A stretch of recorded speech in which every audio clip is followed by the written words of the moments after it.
Halo, selamat pagi saudara. Apa kabar Anda di hari ini? Seperti biasa kami akan membuka hari Anda dengan sejumlah laporan menarik dari Sumatera Selatan dan daerah lain di Sumatera bagian selatan. Selain berita utama tadi saudara, masih ada informasi lainnya yang akan kami sampaikan untuk Anda. Bersama saya Reski Oktora, Anda menyaksikan Kompas Sumbaksel sepekan selengkapnya di Kompas TV, independen, terpercaya.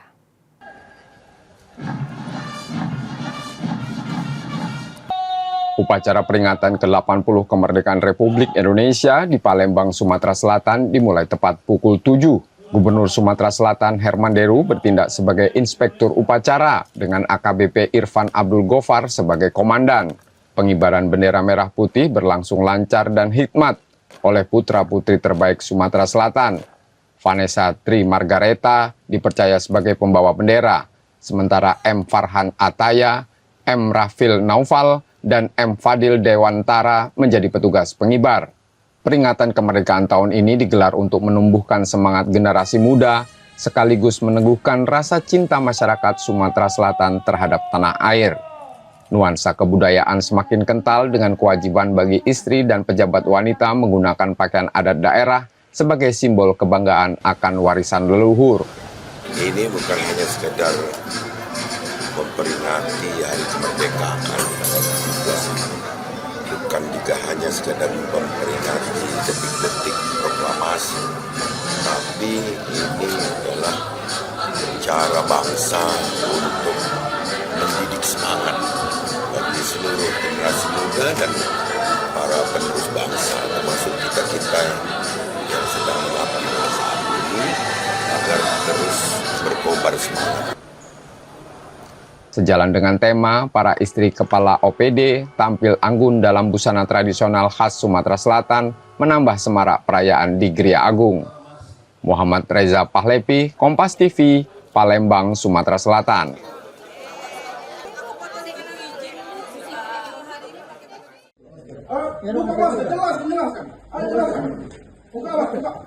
Terkait kasus intimidasi pada dokter di RSUD Sekayu, Gubernur Sumatera Selatan Herman Deru menugaskan Kepala Dinas Kesehatan Provinsi untuk mengawal penanganannya. Insiden ini dikecam sebagai peristiwa yang dapat merusak semangat tenaga kesehatan dalam menjalankan tugas. Kenal bermaafan boleh, tapi secara hukum itu tetap jalan karena ini presiden buruk ya bagi semangat nakes kita yang harus tetap terjaga, apalagi itu spesialis yang mau mengabdi di daerah, ini kita sangat hargai, kok malah masih ada yang berlaku tidak wajar seperti itu. Jadi saya mengecam.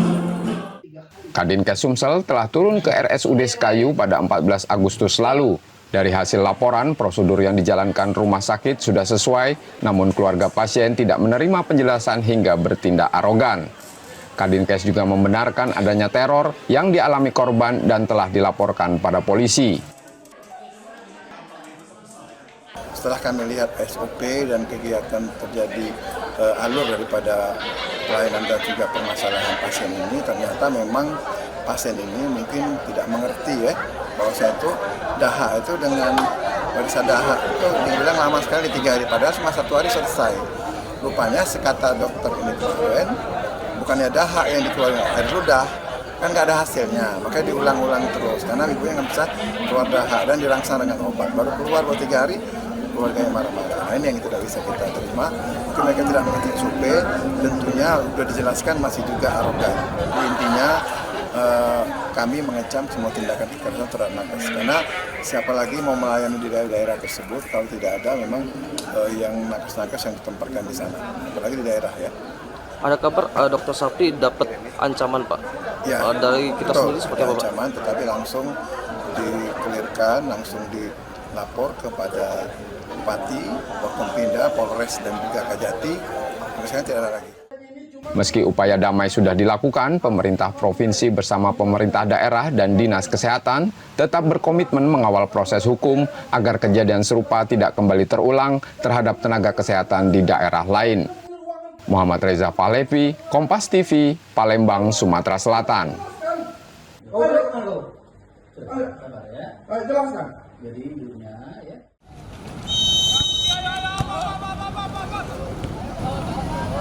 Sebagai persiapan menuju Championship 2025-2026, Sriwijaya FC menjajal kekuatan tim lokal Oman FC dalam laga uji coba di lapangan Panahan Jakabaring Sport City. Laskar Wongkito menutup pertandingan dengan kemenangan 4-1. Meski unggul meyakinkan, uji coba ini lebih difokuskan untuk melihat sejauh mana pemain mampu mengimplementasikan hasil latihan. Evaluasi transisi permainan menjadi salah satu perhatian utama tim pelatih. Pertama sedikit kurang puas karena ada gol ke gawang kita, karena memang secara satu minggu ini kita latihan defense, dan ketika ada gol berarti ada yang harus dievaluasi dan berjalan dengan baik. Bukan hasil yang kami lihat, tapi bagaimana anak-anak bisa mengaplikasikan apa yang mereka dapat satu minggu di dalam uji coba ini. Transisi ya, kita sudah masuk transisi, harus ada komunikasi juga transisi yang pemain harus lakukan untuk lebih kita tingkatkan untuk defending ini. Untuk mematangkan skuad, manajemen bersama jajaran pelatih juga tengah menyiapkan agenda uji coba berikutnya. Rencananya Sriwijaya FC akan berhadapan dengan satu tim Liga 3 asal Lampung serta satu tim lokal Palembang. Kita ada rencana lawan tim Liga 3 di Lampung, Nusantara. Itu lagi diagendakan karena di sana ada coach Ismet Sofian. Satu kali lagi di kita lokal. Lagi kita cari lagi tapi yang bukan kategori sepadan ya, yang bisa memberikan permainan lah untuk tim Sriwijaya FC. Selain mengasah serangan, laga uji coba ini juga memberi gambaran untuk pelatih tentang organisasi permainan mulai dari lini depan, tengah hingga barisan belakang. Nur Muhammad, Kompas TV, Palembang, Sumatera Selatan.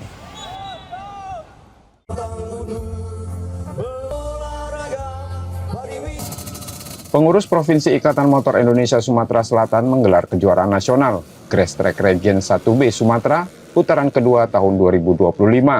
Lomba yang dipusatkan di sirkuit permanen Jakabaring Sport City Palembang diikuti 269 crosser dari berbagai daerah, mulai dari Bangka Belitung, Bengkulu, Lampung, Jambi, Sumatera Utara, Jawa Barat, dan tuan rumah Sumatera Selatan. Kejuaraan ini mempertandingkan sejumlah kelas meliputi profesional, pemula, lokal Sumsel, hingga eksekutif.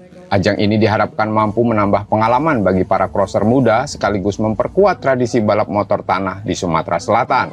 Karena seru, ya kayak loncat-loncat gitu. Ya seru. Pengennya banyak-banyak ya kejuaraan kayak gini ya.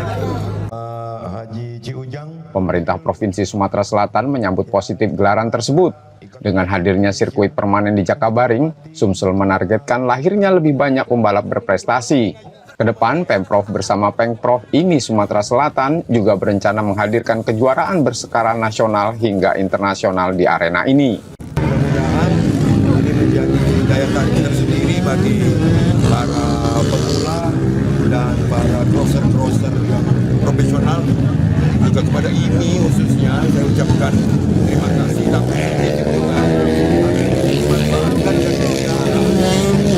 berhasil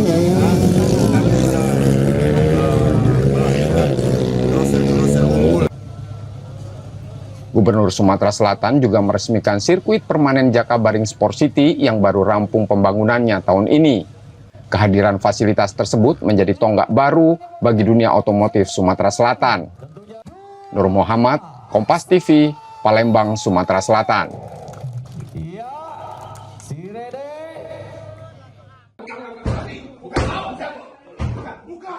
Dua pelaku penganiayaan terhadap seorang pria di Palembang diringkus polisi di sebuah hotel kawasan Sukarami. Mereka adalah Rido Yurdani dan Hardian Syahairul yang ditangkap tanpa perlawanan oleh tim 4 Subdit 3 Jatan Ditreskrim Polda Sumsel. Kasus ini bermula ketika korban mendatangi tersangka di Jalan Perindustrian 2, Kelurahan Kebun Bunga, karena cemburu hubungan teman wanitanya dengan salah satu tersangka. Pertengkaran mulut berujung fatal saat tersangka mengambil senjata tajam dan bersama rekannya mengeroyok korban menggunakan sajam dan kayu. Akibat penganiayaan itu, korban menderita luka serius. Laporan kemudian dibuat keluarga korban ke Polrestabes Palembang. Korban mendatangi pacarnya, kemudian ada pelaku, yang mana pelaku dan bersama temannya langsung cekcok mulut dan berakhir dengan pembacokan bagian kepala. Dan setelah itu dilakukanlah pelarian oleh tersangka dan laporannya itu ada di Polda dan dilakukan pengejaran oleh Subdit 3 Jatangras Polda Sumsel. Kini kedua tersangka ditahan di Polda Sumsel dan terancam hukuman hingga 9 tahun penjara. Reski Oktora, Yudi Kiswanto, Kompas TV, Palembang, Sumatera Selatan.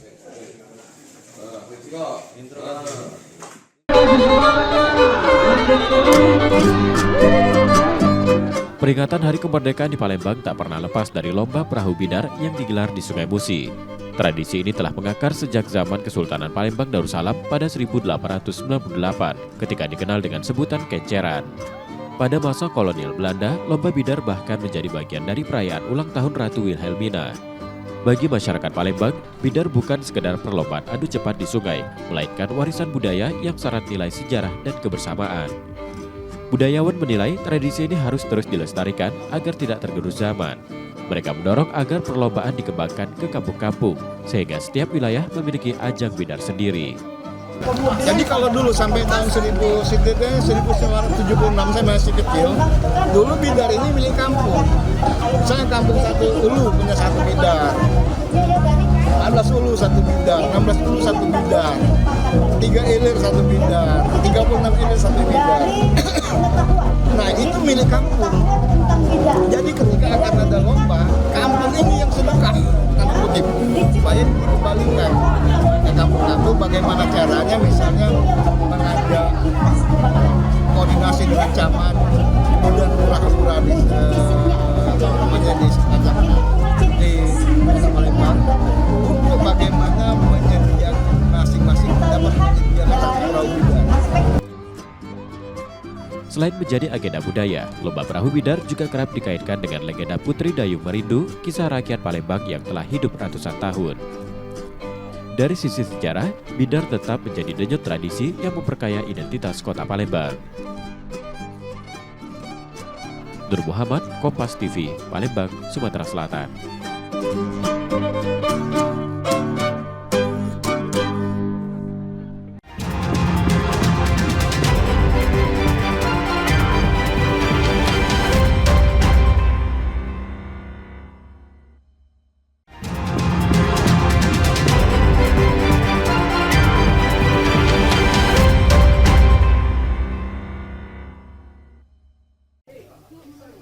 Nasib tragis dialami Yati, warga Kelurahan Panorama, Kota Bengkulu. Ia tewas usai dibunuh anak kandungnya sendiri berinisial NR yang baru berusia 18 tahun. Peristiwa itu terjadi pada Sabtu siang saat korban sedang melaksanakan ibadah sholat zuhur. Pelaku yang diduga mengalami gangguan jiwa seketika mengamuk dan memukul ibunya menggunakan batu cobek lalu menusuknya menggunakan pisau dapur. Peristiwa pembunuhan ini diketahui setelah pelaku berlari keluar rumah dan melapor ke tetangganya bahwa telah membunuh ibunya. Warga terkejut langsung mendatangi lokasi dan melihat korban sudah tak bernyawa. Dari keterangan tetangga korban, pelaku memiliki riwayat gangguan jiwa dan baru keluar dari perawatan di Rumah Sakit Jiwa Bengkulu. Minggu yang lalu baru dari bawa rumah sakit jiwa. Jadi enggak itu emosi. Tidak juga anak memang Kamu buat. Mana kamu kan gara-gara maknya kadang ngamuk. Berarti dibuat. Iya itu. Sini. Pasca kejadian, pelaku tak melarikan diri dan langsung diamankan pihak kepolisian. Untuk itu masih kita selidiki. Informasi yang kita dapat dari warga sekitar sudah pernah dirawat rumah sakit jiwa. Pelaku sendiri kita amankan di mana ini? Untuk pelaku di TKP, amankan TKP. Jika sini ditangani Polsek Gading atau gimana? Untuk sementara kita belum menerima laporan dari pihak korban. Kemungkinan akan diarahkan ke Polres. Saat ini pelaku sudah dibawa ke Mapolresta Bengkulu untuk pemeriksaan lebih lanjut. Bayazir Al-Raihan, Kompas TV Bengkulu. Setelah melakukan pemeriksaan intensif, penyidik Polresta Bengkulu resmi menetapkan NR, remaja putri, sebagai tersangka pembunuhan ibu kandung. Polisi telah mengantongi 2 alat bukti dalam kasus ini, termasuk hasil olah tempat kejadian perkara dan keterangan saksi. Namun penanganan kasus masih dilakukan dengan hati-hati. Pasalnya, Berdasarkan hasil analisa dokter spesialis, pelaku diduga mengalami gangguan jiwa. Hal itu didasari keterangan pelaku yang mengaku mendengar bisikan yang mendorongnya melakukan tindakan tragis tersebut. Hingga kini penyidik masih berkoordinasi dengan dokter spesialis kejiwaan untuk memastikan kondisi tersangka. Dari berdasarkan hasil asesmen yang dilaksanakan oleh dokter spesialis Rumah Sakit Bayangkara, karena pada saat penanganan ini awalnya kita langsung berkoordinasi dengan dokter spesialis jiwa berdasarkan asesmen. Pelaku ini mendapatkan bisikan untuk membunuh ibunya sebelum dia bunuh diri. Peristiwa tragis itu terjadi Sabtu siang lalu dan menggemparkan warga Kelurahan Panorama, Kota Bengkulu. Bayazir Al-Rehan, Kompas TV Bengkulu. Rekaman CCTV memperlihatkan aksi pemalakan dan penodongan yang dilakukan sekelompok remaja ke kelompok remaja lain yang tengah berkumpul di sebuah warung di Jalan Cimanuk, Kota Bengkulu. Tampak dalam rekaman, 2 orang pelaku datang menghampiri para remaja untuk meminta uang. Salah satu pelaku sempat mengeluarkan senjata tajam berupa pisau dan menodongkannya. Salah seorang korban mengatakan, kejadian terjadi di waktu tengah malam saat kondisi sepi. Para pelaku diperkirakan berjumlah 9 orang dan mengendarai 3 sepeda motor. Jadi tu betul lewat pertama, tak tengok tu tengok ngobrol apa tu betul balik lagi ke sini bang. Dalam tu turunlahnya kok. Ada yang nyegat di pinggir kok, ada yang melawan dah gitu kan. Dia ambil kami tu nyala ngomong berapa kali kan masih diami. Terus turunlah seorang kok yang agak besar. Dia ngomong, "Bang, ada duit 5,000 dah, kami harus minyak." Dikasih lagi kawan kami ya, bang. Lepas tu dikasih elok tu. Terus dia cek, "Ada lagi tak?" "Dah ada bang, dah dunian bang, ada yang di ujung tu sebuah." Terus datang lagi. Kawannya tu kasih kok, tanya langsung war pisau. Meski tak menimbulkan korban jiwa, peristiwa ini membuat resah warga dan berharap para pelaku dapat segera tertangkap. Bayazir Al-Rehan, Kompas TV Bengkulu. Polsek Kota Baru menangkap 2 orang pelaku pencurian sepeda motor di 2 lokasi yang berbeda. Pelaku BM berperan sebagai eksekutor curanmor, sementara NZ merupakan penadahnya. Penangkapan bermula dari penyelidikan terhadap aktivitas pencurian motor. Pelaku BM berhasil diringkus di kawasan Telanai Pura, Kota Jambi. Sementara NZ ditangkap di Kabupaten Kerinci Jambi. Motor yang dibawa keduanya merupakan hasil kejahatan di Pekanbaru. Rencananya akan diedarkan di kawasan Kerinci. Untuk pengungkapan kasus sendiri, ini tersangka ini didapat di daerah Telanai. Kemudian dikembangkan oleh Buser Polsek Kota Baru, kemudian dipimpin langsung oleh Bapak Kapolresta Jambi terkait pengembangan BB hasil curian. Kemudian dari hasil pengembangan itu didapatlah bahwa BB hasil curian tersebut mengarah ke Merangin.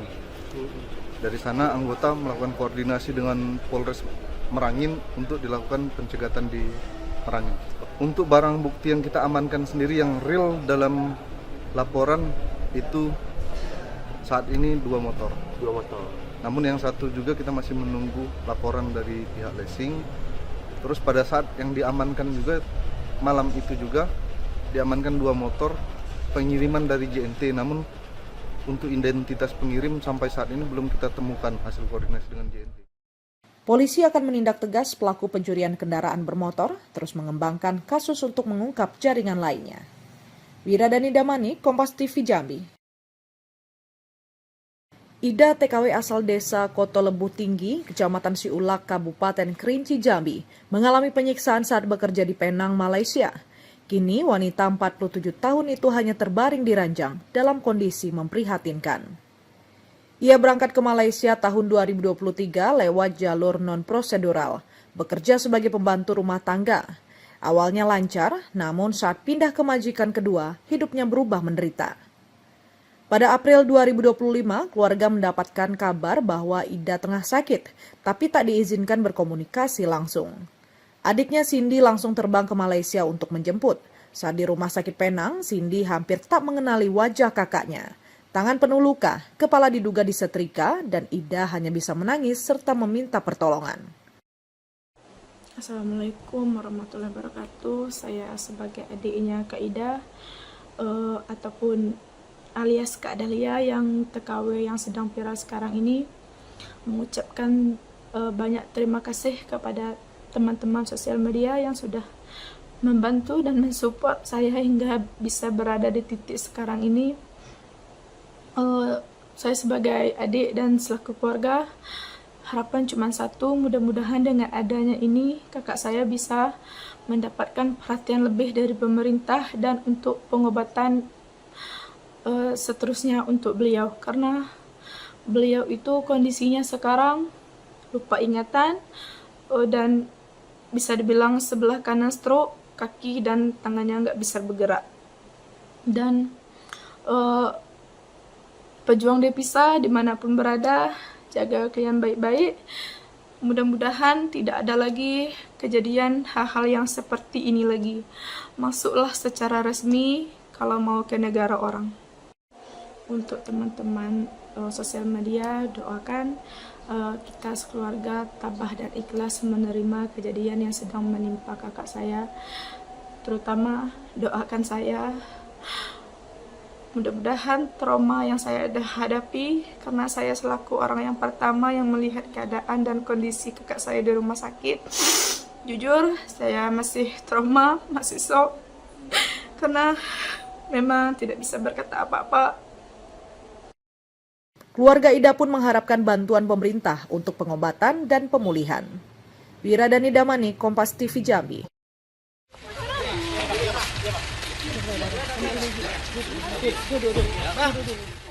Anggota tim Kobra Satres Narkoba Polres Metro Lampung menangkap seorang oknum ASN berinisial RA bersama kekasihnya berinisial AS dan 2 rekan lainnya atas kasus dugaan penyalahgunaan narkotika. Para pelaku dibekuk polisi saat hendak pulang melintasi jalan di wilayah Kecamatan Metro Pusat, Kota Metro usai pesta narkoba jenis sabu. Pelaku menyebut sudah kerap berpesta sabu secara bersama dan untuk kepemilikan senjata api rakitan dibelinya dari seorang dengan harga 2 juta rupiah yang biasa digunakannya sebagai koleksi untuk bergaya.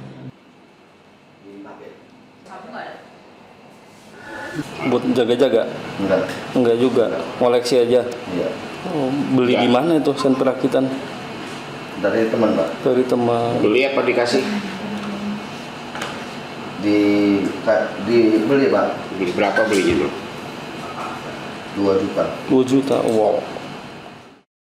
Dari penangkapan kali ini polisi mendapati barang bukti sabu sebesar 0,40 gram. Petugas juga menemukan senjata api rakitan yang berada di dalam kendaraan para pelaku. Yang terkait narkoba, PNS 1 orang. Ada PNS 1 orang, Bu ya? Ya. Ada berapa tersangka, Bu? Yang ada 4 tersangka, yaitu MRI 30 tahun, RAZ 37 tahun, ASZ 23 tahun, sama S 25 tahun. Pertama di masalah narkoba dulu diulas, setelah itu membawa atau punya pistol. Atas perbuatannya, keempat tersangka dijerat Undang-Undang Narkotika dengan ancaman pidana penjara maksimal 12 tahun, serta terancam penjara 20 tahun atas kepemilikan senjata api rakitan. Teguh Halidsyah, Kompas TV, Metro Lampung. Di depan lokasi tragedi, Pak. Ya. Seorang anggota polisi Bribda Alvindo Ziotri ditemukan dalam kondisi tak bernyawa di perairan pesisir barat Lampung pada Jumat lalu. Anggota Polres Pesisir Barat ini merupakan korban tenggelam akibat terseret ombak saat memancing di pantai Goa Matu, Kecamatan Waicindi, sejak Rabu sore. Komandan Basarnas Tanggamus Robi Rusli mengatakan korban pertama kali ditemukan pada operasi SAR hari ketiga oleh nelayan pada jarak 1 mil laut dari lokasi pertama dinyatakan tenggelam. Sebelum tenggelam, korban memancing bersama 2 orang rekannya yang juga sesama anggota Polres Pesisir Barat.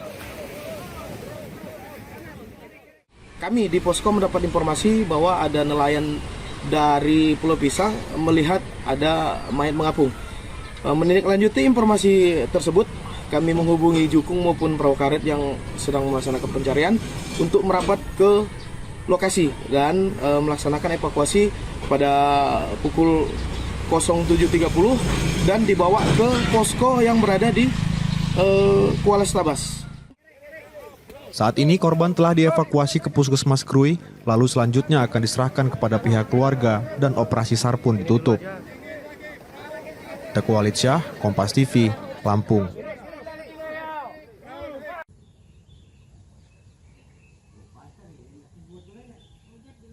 Inilah kondisi rumah warga yang terdampak getaran hebat dari aktivitas tambang batu di Desa Air Mesu Timur, Bangka Tengah. Setidaknya 173 rumah warga rusak akibat kejadian tersebut. Getaran ini berasal dari aktivitas pengeboman batu yang dilakukan oleh PT Tanjung Bukit Nunggal. Warga pun melaporkan kejadian ini ke pihak berwajib agar pihak perusahaan bisa bertanggung jawab. Kita sepakat dari masyarakat dengan kepala desa kemarin bahwa akan melaksanakan terlebih dahulu untuk kompensasi perbaikan rumah warga yang rusak. Ya, untuk operasional masalah blasting ya, untuk blasting itu tidak boleh dilakukan terlebih dahulu sebelum ada perbaikan dari rumah-rumah warga.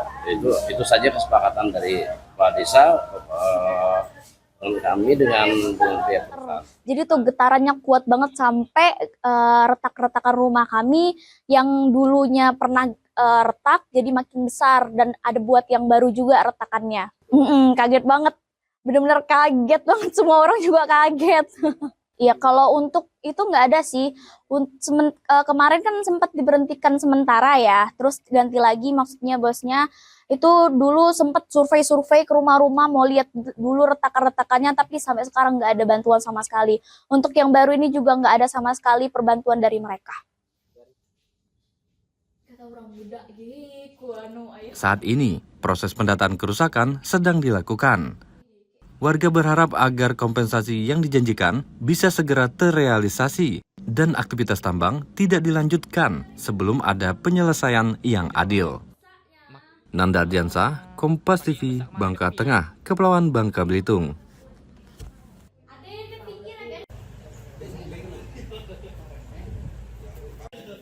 Pasca ledakan hebat yang terjadi pada Kamis pekan lalu di kawasan tambang batu milik PT Tanjung Bukit Nunggal menyebabkan kerusakan rumah milik warga di 3 desa terdekat kawasan tambang tersebut. Pihak perusahaan pun mengakui ada kesalahan teknis saat proses peledakan berlangsung. Pihak perusahaan menjelaskan ada perubahan pola jeda waktu antar ledakan di setiap lubang pada batu yang menyebabkan reaksi berantai tak terkendali dan akhirnya berdampak keluar kawasan tambang.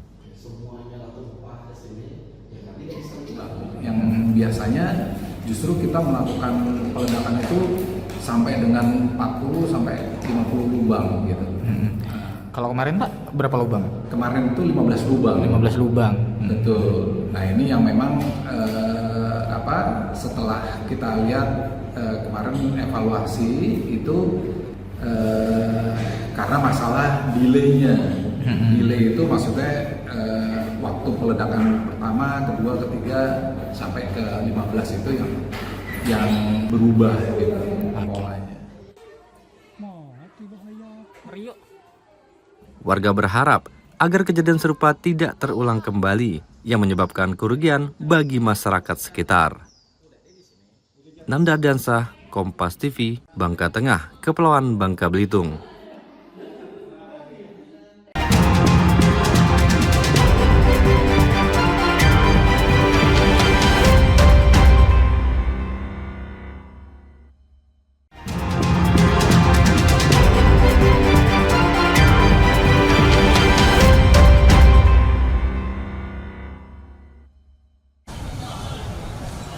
Minimnya fasilitas stadion sepak bola di Palembang masih menjadi perhatian Asosiasi Kota PSSI setempat. 2 stadion yang ada, yakni Stadion Lapangan Hatta dan Kamboja, dinilai perlu ditingkatkan agar lebih layak digunakan. Selama ini kedua stadion tersebut kerap menjadi tempat berlatih sekolah-sekolah sepak bola serta arena pertandingan tingkat kota maupun provinsi.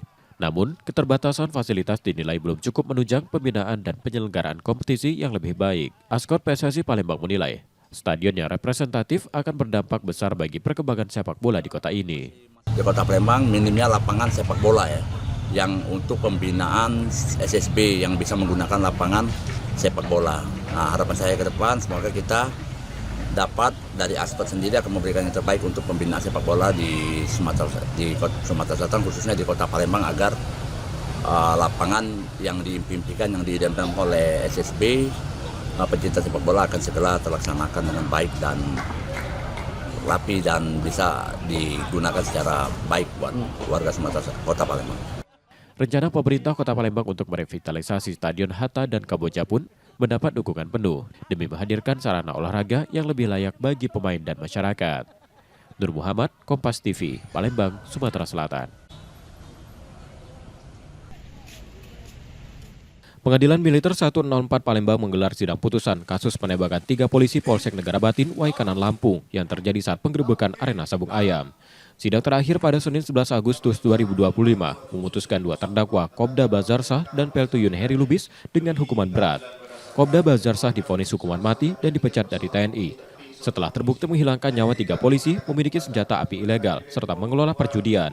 Tidak ada hal yang meringankan hukumannya. Terbukti secara sah dan meyakinkan bersalah melakukan tindak pidana pembunuhan berencana, sebagaimana didakwakan dalam dakwaan primer. 2. Membebaskan terdakwa oleh karena itu dari dakwaan primer.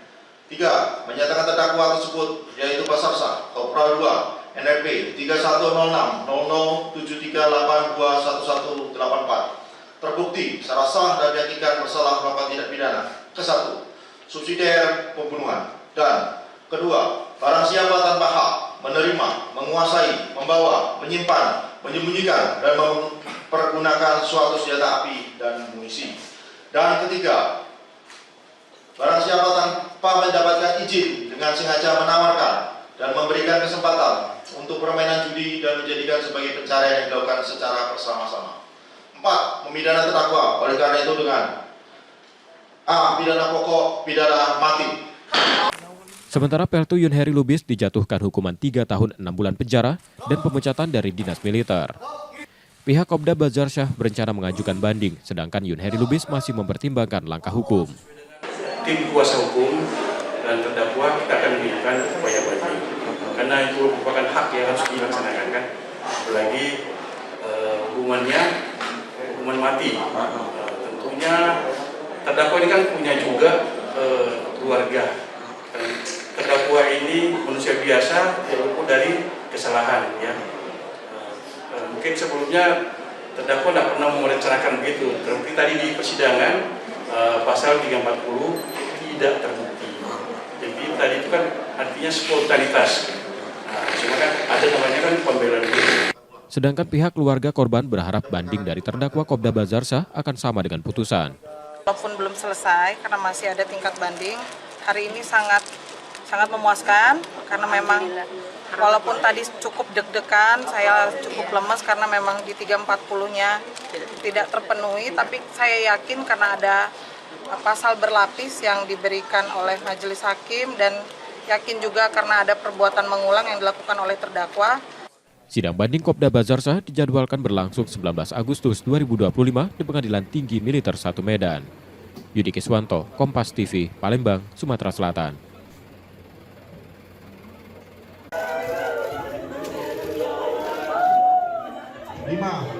Tangis haru pecah di ruang sidang Garuda Pengadilan Militer Palembang. Keluarga 3 polisi yang gugur saat penggerebekan judi sabung ayam di Waikanan, Lampung tak kuasa menahan air mata ketika majelis hakim menjatuhkan vonis hukuman mati pada Kopda Bazarsah. Sabina Aina Sulistia, anak tunggal AKP Anumerta Lucianto yang saat itu menjabat Kapolsek Negara Batin, terlihat menitihkan air mata lega. Meski Kopda Bazarsah menyatakan banding, keyakinan akan tegaknya keadilan tetap tertanam di hati keluarga korban. Selama persidangan, keluarga ketiga korban hadir dengan pakaian serba hitam dan membawa mawar hitam sebagai simbol duka, namun juga tekad untuk mencari keadilan. Putusan majelis hakim dianggap telah setimpal dengan perbuatan terdakwa.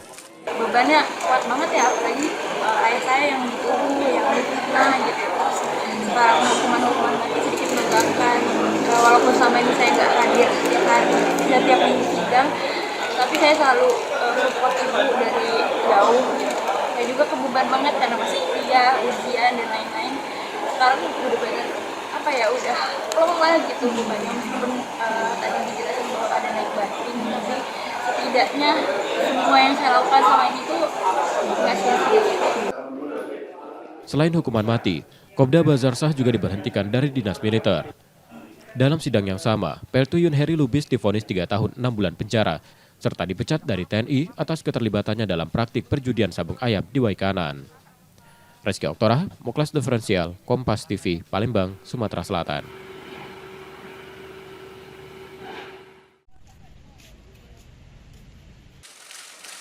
Kopda Bazarsah, prajurit TNI yang terjerat kasus pembunuhan 3 polisi di Waikanan, Lampung saat penggerebekan judi sabung ayam dijatuhkan hukuman mati.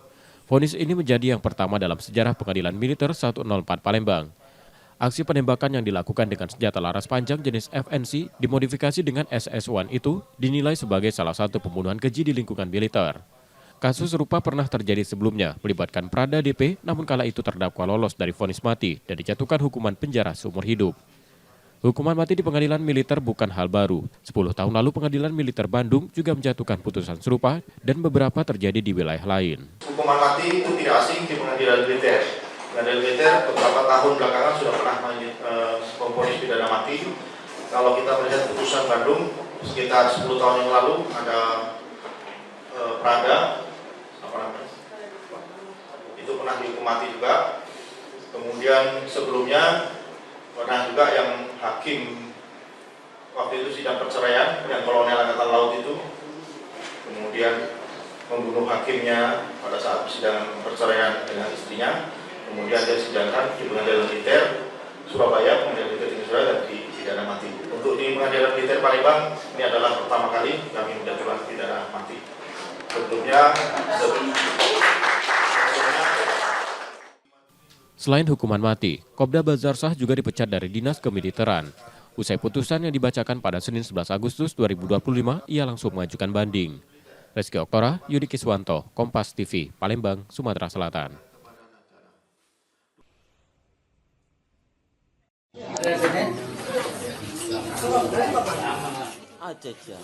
Anak 9 tahun siswa kelas 4 SD di Musirawas Utara ditangkap polisi setelah terlibat perkelahian yang berujung maut pada Jumat 8 Agustus 2025.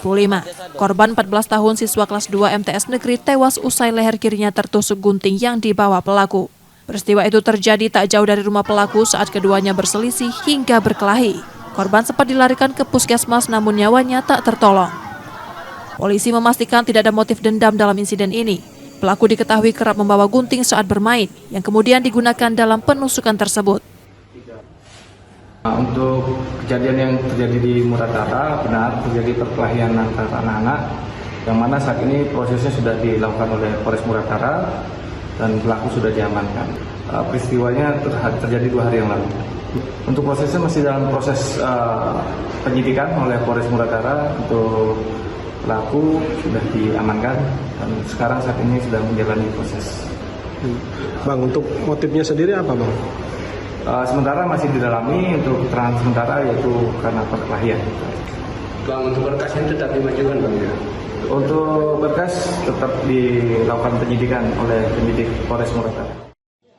Pemeriksaan terhadap anak yang berhadapan dengan hukum ini melibatkan Lembaga Perlindungan Anak dan Balai Pemasyarakatan. Untuk sementara pelaku ditempatkan dalam penahanan khusus. Reski Oktora, Yudi Kiswanto, Kompas TV, Palembang, Sumatera Selatan.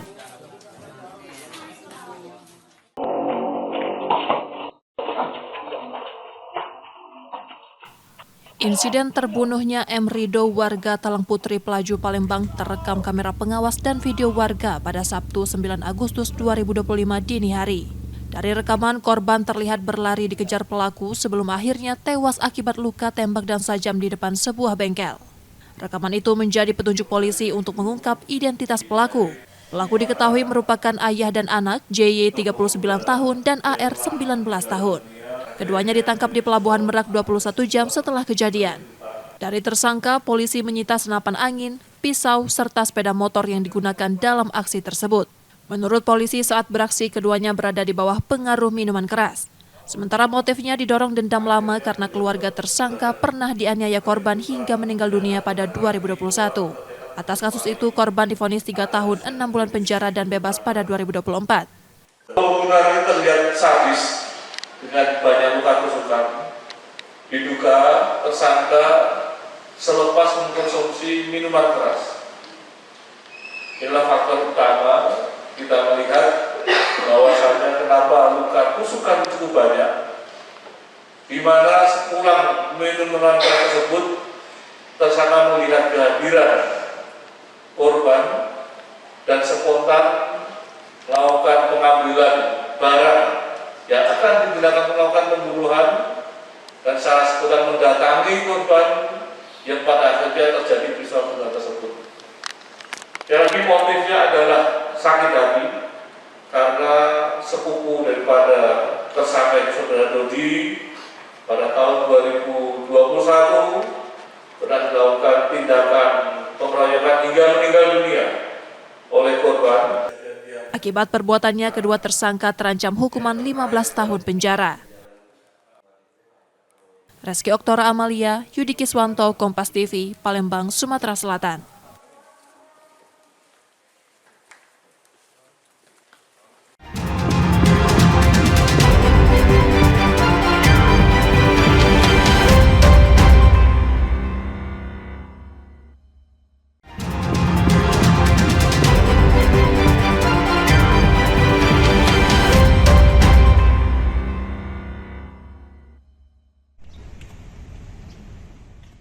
Aksi komplotan pemalak di Simpang Palem Alang-Alang Lebar Palembang berakhir setelah polisi meringkus 3 pelakunya.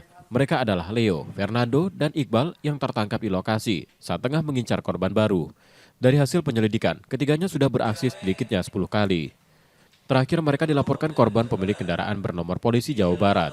Modus yang digunakan dengan berpura-pura mengamen dan menyasar kendaraan dari luar daerah yang berhenti di lampu lalu lintas. Begitu korban membuka kaca mobil untuk memberi uang, pelaku merampas kartu e-tol sambil mengancam jika ada perlawanan. Saldo dalam kartu itu kemudian dicairkan untuk memenuhi kebutuhan sehari-hari. Begitu kacanya dibuka, para pelaku ini langsung merampas kartu e-tol yang ada di penutup cahaya yang ada di mobil. Jadi modusnya sebagai pengamen, kaca jendela dibuka, akhirnya mereka merampas kartu e-tol. Polisi masih mendalami kemungkinan adanya pelaku lain dalam kasus ini. Ketiga tersangka kini ditahan di Polrestabes Palembang dan terancam hukuman hingga 12 tahun penjara. Reski Oktora, Yudi Kiswanto, Kompas TV, Palembang, Sumatera Selatan.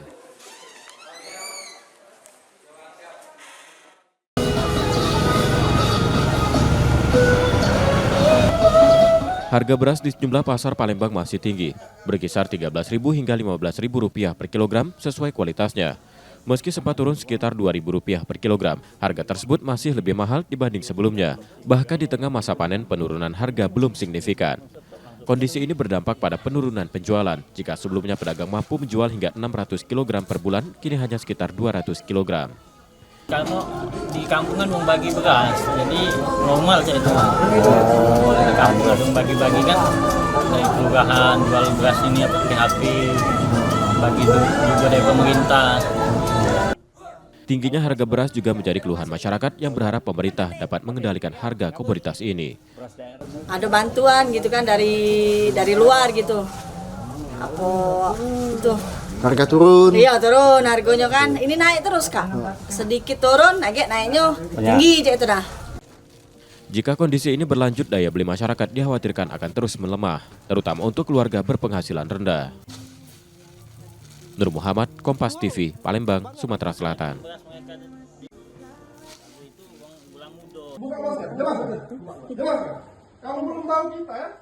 Video di media sosial memperlihatkan keluarga pasien di RSUD Sekayu Musi Banyuasin memaksa seorang dokter melepas masker saat memeriksa pasien lansia. Aksi bernada emosi itu dipicu penilaian pelayanan berjalan lambat. Belakangan dokter yang diketahui sebagai konsultan nefrologi tersebut memilih menempuh jalur hukum. Saya mewakili seluruh nakes Indonesia, jadi jangan sampai terjadi di syahtri yang lain. Ya, jadi kita harus menentukan sikap, ya harus tegas. Kalau terjadi lagi seperti ini akan membahayakan. Berarti di proses hukum itu kita ambil proses. Karena sudah laporkan, iya kita menunggu saja. Tunggu proses selanjutnya kan? Proses berikutnya. Pemerintah Kabupaten Muba menyesalkan insiden ini, menegaskan bahwa intimidasi terhadap tenaga kesehatan tidak dapat dibenarkan. Sangat menyesal, sangat menyayangkan kejadian ini terjadi di Rumah Sakit Umum Daerah Sekayu. Karena sedikit banyak dengan adanya kejadian ini kan membuat kisruh, membuat tidak resah, terutama terhadap karyawan-karyawan rumah sakit. Oleh karena itu kami turun hari ini untuk menguatkan kawan-kawan ini, para petugas kesehatan di rumah sakit ini, agar kita tetap solid, tetap fokus memberikan layanan.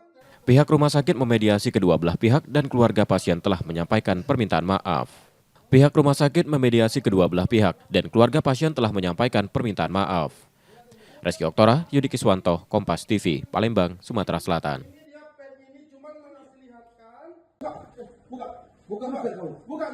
Usai menerima laporan dugaan kekerasan terhadap dokter spesialis penyakit dalam di RSUD Sekayu, polisi kini melakukan penyelidikan.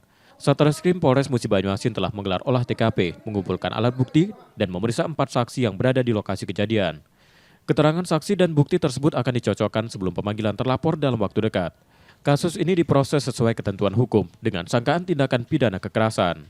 Ya mudah-mudahan dia bisa kita lanjutkan ke proses penyidikan ya. Sudah ada 4 orang ya.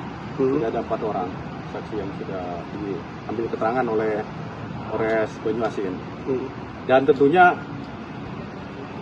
Polda Sumatera Selatan ya, dalam hal ini Bapak Kapolda berkomitmen setiap bentuk kekerasan yang ada di Polda Sumsel ini akan ditindaklanjuti ya. Oleh karena itu jangan khawatir bahwa proses ini akan terus berjalan ya. Tentunya akan diawali dulu dengan proses penyelidikan. Peristiwa tersebut sebelumnya ramai di media sosial dan mendapat sorotan dari berbagai pihak, termasuk ID Sumsel yang menyesalkan kejadian itu. Meski terlapor telah meminta maaf atas tindakannya memeriksa pelapor membuka masker saat memeriksa pasien, proses hukum tetap berlanjut. Reski Oktora, Yudi Kiswanto, Kompas TV, Palembang, Sumatera Selatan.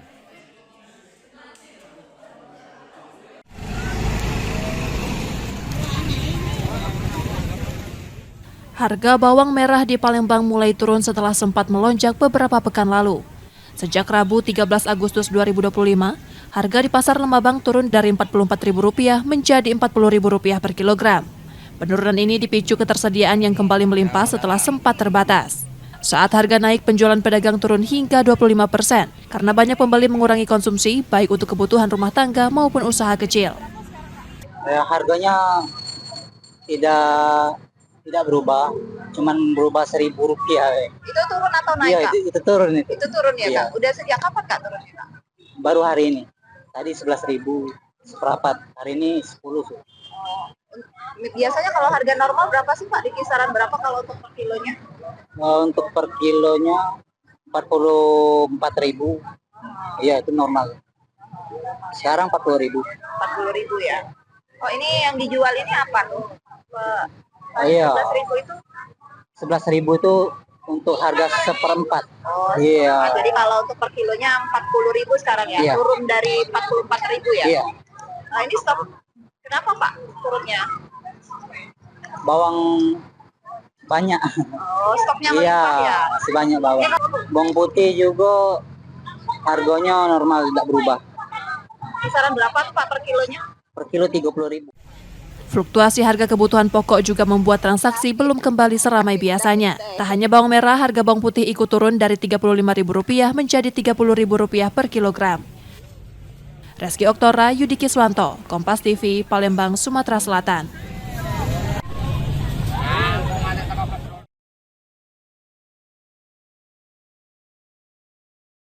Kamera pengawas merekam 2 pelaku berboncengan masuk ke permukiman di Jalan Makam Panjang, Talang Kramat, Banyuasin, lalu kabur membawa sepeda motor milik warga. Salah satu pelaku terlihat mengenakan jaket ojek online. Pencurian terjadi saat penghuni rumah tengah berkumpul. Salah satu anggota keluarga sempat memergoki aksi itu dan mengejar bersama warga, namun pelaku berhasil lolos. Warga menduga keduanya merusak kunci kontak saat beraksi. Ponaan tuh mekek kan dia kan, katanya lihat katanya motor aku dibawa uang. Nah langsung kan buka pintu. Pas buka pintu itu aku nanya sama anak bujang aku rupanya sudah lari duluan ngejar si maling ini tadi. Aku langsung lari tempat Pak RT. CCTV-nya. CCTV-nya kurang lebih jam 13.50 menit. Gue pakai motor NMAX ya. Pakai helm, NMAX warna putih, silver ya. Nah, jaketnya jaket ojol.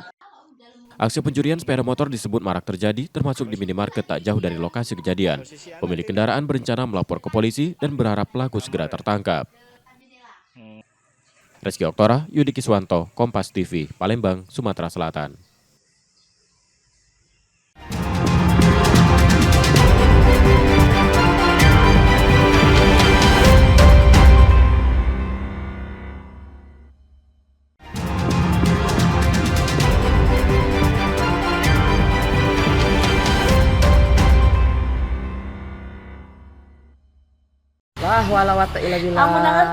Video yang kami samarkan ini memperlihatkan kondisi Amir Hamzah, warga Jalan Perindustrian 2 Lorong Sukadamai, Sukarami, Palembang, yang mengalami luka berat akibat sajam. Peristiwa berdarah itu dilaporkan adik korban ke Polrestabes Palembang setelah Amin diserang dua pria bersenjata tajam. Sebelum pembacokan terjadi, korban sempat terlibat adu mulut dengan pelaku. Dugaan sementara aksi tersebut dipicu cemburu karena salah satu pelaku tidak terima teman wanitanya dekat dengan korban. Cemburu tuh ibaratnya tuh tinoannya ini ada anak lain. Oh, itu. Jadi sempatlah beradu argumen kan. Jadi kesel tadi itu mungkin belago. Nah, yang pelakunya tadi itu tidak terima. Jadi bawalah parang. Amin kini menjalani perawatan akibat luka yang dideritanya. Sementara polisi yang telah mengetahui identitas pelaku tengah memburu keduanya. Reski Oktora, Yudi Kiswanto, Kompas TV, Palembang, Sumatera Selatan.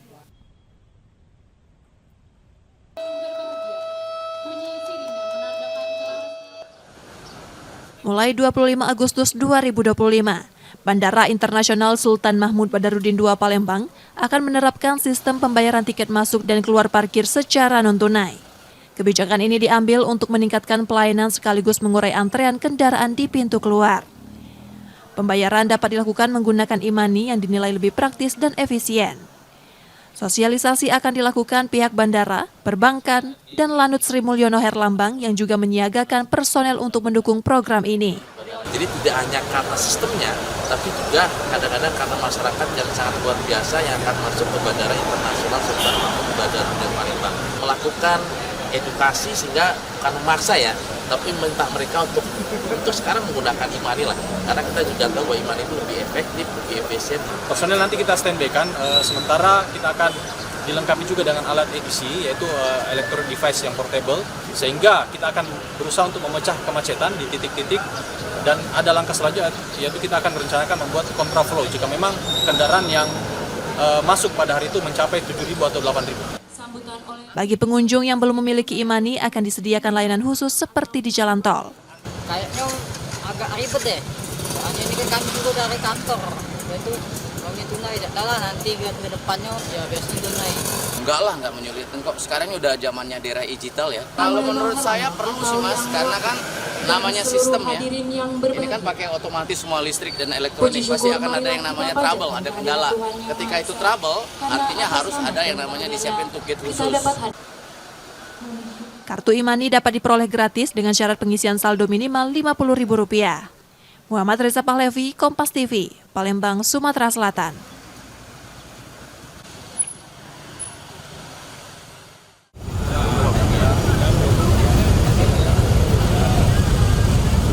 Menjelang perayaan HUT ke-80 Republik Indonesia, Wali Kota Palembang bersama OPD membagikan 3.000 bendera merah putih di kawasan Simpang 5 DPRD Sumsel. Bendera-bendera itu diserahkan pada pengguna jalan dan warga sekitar sebagai simbol pengingat akan kemerdekaan yang diraih lewat perjuangan panjang para pahlawan, sekaligus untuk membangkitkan semangat nasionalisme. Oleh karena itu, tugas kita warga Indonesia, Palembang, Sumatera Selatan untuk mengisi kemerdekaan.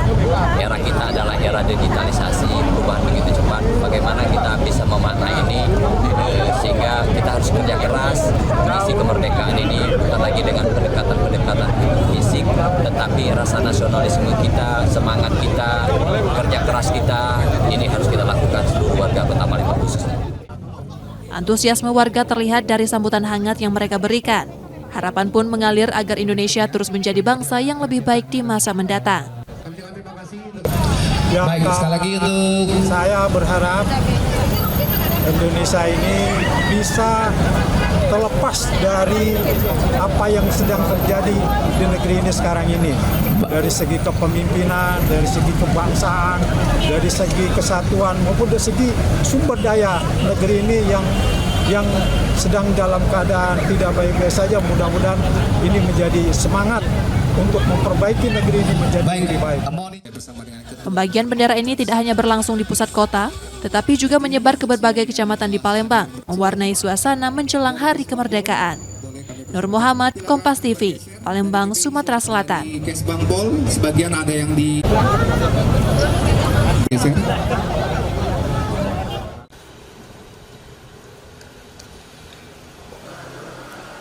Koperasi Merah Putih menjadi salah satu program pemerintah untuk menggerakkan dan memeratakan perekonomian desa dan kelurahan. Sejak diluncurkan pada 21 Juli lalu, koperasi ini mendapat sambutan positif terbukti dari jumlah anggota yang terus bertambah. Namun di lapangan masih ditemukan kendala, terutama terkait permodalan dan sumber daya manusia. Di KKMP Sukodadi Palembang, Sumatera Selatan, plafon pinjaman hingga 3 miliar yang dijanjikan belum bisa diakses karena masih menunggu konsolidasi internal Himbara. Kami baru berdiri, artinya keterbatasan untuk permodalan. Makanya kami menyambut gembira dengan adanya rencana pemerintah untuk menyalurkan plafon pinjaman tersebut.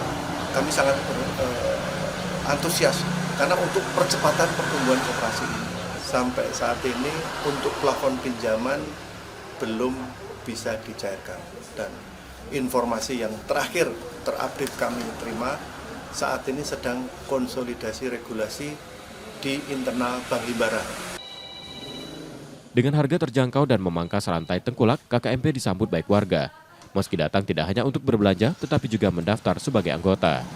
Selisih harganya lumayan sih di sini, daripada tempat lain kan lebih mahal kayak gitu. Nanti kita juga mau jadi anggotanya, jadi ada banyak keuntungannya di sini. Gitu. Berapa selisih harganya? Banyak sih di sini 18,5, kalau di luar 25.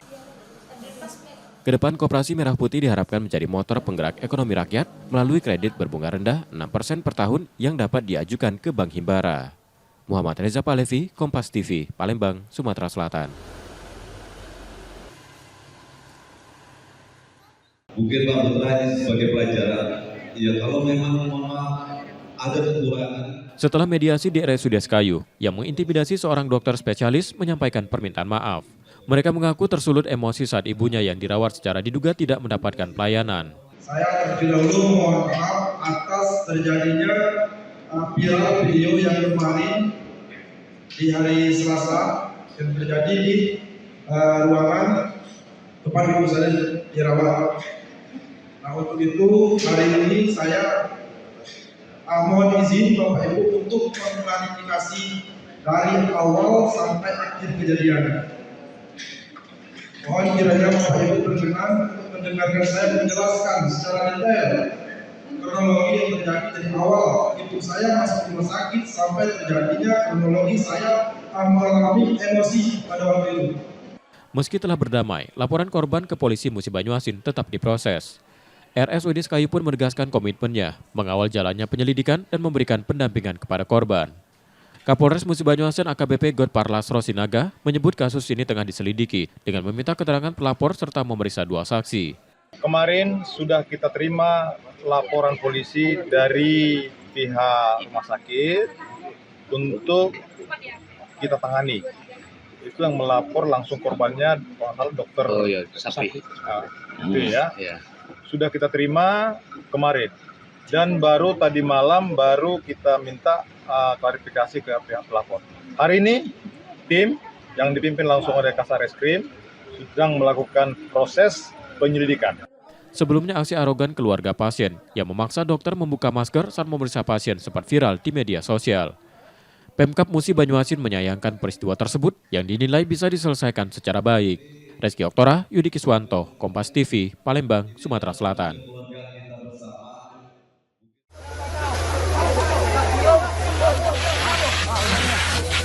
Kebakaran menghanguskan sebuah rumah di kawasan padat penduduk 26 Ilir Palembang, Sumatera Selatan, Kamis 14 Agustus 2025 malam. Api yang cepat membesar menghanguskan seluruh bangunan beserta isinya. Saat kejadian, rumah yang dihuni seorang lansia itu dalam keadaan kosong. Pemiliknya diketahui sedang berada di masjid. Petugas pemadam mengerahkan 9 unit mobil untuk menjinakkan api. Setelah 2 jam upaya pemadaman, kobaran akhirnya berhasil dipadamkan. Tidak ada korban jiwa, namun seorang warga harus mendapat perawatan akibat terkena pecahan kaca. Sementara baru kami ketahui satu rumah untuk korban. Diinformasi dari masyarakat saat ini tidak ada korban jiwa di lokasi tersebut karena informasinya yang bersangkutan sedang pergi beribadah karena kejadian diduga pukul 18 kacamata. Masih belum dapat diketahui untuk dugaan penyebab kebakaran tersebut. Untuk di TKP untuk satu keluarga yang menghuninya. Rumah itu jenis apa, Bang? Rumah huni kalau untuk jenisnya, rumah tinggal. Untuk tadi sudah sempat didinginkan oleh PBK ketika datang langsung mengantisipasi supaya tidak menyebar kebakaran tersebut. Untuk saat ini belum ada korban jiwa. Polisi masih melakukan olah tempat kejadian perkara dan memeriksa saksi untuk mengetahui penyebab kebakaran. Reski Oktora, Yudi Kiswanto, Kompas TV, Palembang, Sumatera Selatan. Informasi tadi saudara menjadi akhir dari Kompas Sumbaksel sepekan hari ini. Tetap saksikan konten lokal di Kompas TV setiap hari mulai pukul 4.30 hingga 7 pagi. Kembali kami mengingatkan saudara bagi Anda yang ingin berbagi informasi atau kritik dan saran dapat mengakses Twitter, Facebook, atau Instagram kami di @kompastv_palembang. Akhirnya saya Reski Oktora pamit, tetaplah menyaksikan Kompas TV independen terpercaya. Sampai jumpa.